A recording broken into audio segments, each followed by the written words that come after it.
ஈன்றவன் தன் புதல்வர்கள் சுகமாக வாழ வேண்டும் என்றே எண்ணுவான். அவர்களின் எதிர்காலம் நல்முறையில் அமைய வேண்டுவான். அக்காரணத்தினால் தன் சந்ததியினருடைய எதிர்கால வாழ்வினை தானே நிச்சயிக்க வேண்டும் என்று தீர்மானம் கொள்வான்.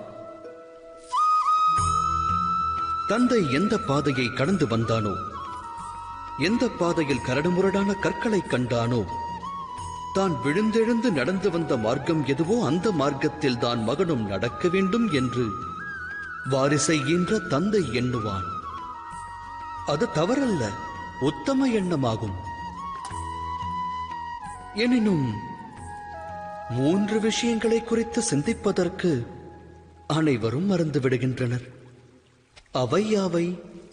முதலாவது, மார்க்கம் என்பது காலத்திற்கேற்ப மாறாதா? அந்த மாற்றத்தினால் மார்க்கத்தில் புது விளைவுகள் ஏற்படாதா? அவ்வாறு இருக்க கடந்து வந்த மார்க்கமானது நிகழ்காலத்திற்கு ஏற்றதாகுமா? இரண்டாவது விஷயம், பெற்றோர்களுக்கு சந்ததியினர் முக்கியமானவர்களா? ஆம், நல்லொழுக்கத்தை அவர்களுக்கு வழங்குவது ஈன்றவரின் கடமை. ஆனால் வாழ்வில் துணை எல்லாம் வல்ல இறைவனே ஆவான்.